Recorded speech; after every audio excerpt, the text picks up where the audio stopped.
এই যে ঘুমো থেকে ওইটা হিন্দু মুসলিম হিন্দু মুসলিম হিন্দু মুসলিম উচ্ছেদ করা লাগে, উচ্ছেদ বন্ধ করা লাগে, এই ধরনের টপিক আমরা ঘুমো থেকে উঠেই।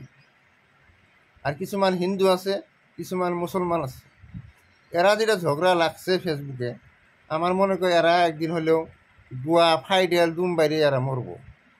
কারণ এই যে মিয়া মিয়া করে, মিয়া আসাম থেকে খেদার লাগে, ভারত থেকে খেদার লাগে, মিয়া আসামে আজকে ইংল্যান্ড থেকে ব্যারিস্টার হয়ে আসতেছে, ব্যারিস্টার। দম হব, দম হব মেয়েরা খেদাবার জন্যে?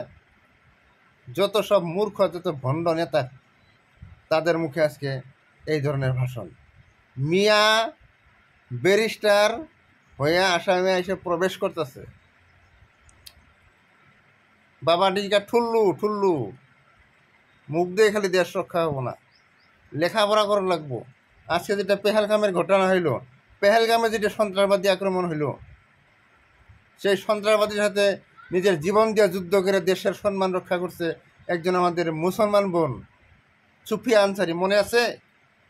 যত সব ফালতু ভকাবাসাই এই খালি আপনার ফেসবুকের মধ্যে কিছুমান হিন্দু এবং কিছুমান মুসলমানও আছে, তারা যত ধরনের মানে কুকীর্তি কুকথাগুলো আসে মানে ফেসবুকে তুলে ধরে।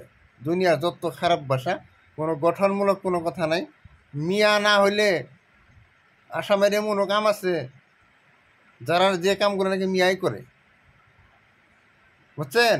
মিয়া মিয়া করে লাভ নাই, মিয়াও প্রায় 40% হয়ে গেছে, বুঝছেন? প্রায় সমভাগী। তা আজকে থেকে আমি আহ্বান করি কি, মিয়ার সঙ্গে আমরা উভয়ে ভালোবাসা দিয়ে নিয়ে আমরা চলাফেরা করি, আসামটা উন্নত হবে। তা না হলে বাবাডিকে ঠুল্লু খান লাগবো, ঠুল্লু। ভুল হইলে ক্ষমা করবেন, ভিডিওটা শেয়ার করে দিবেন।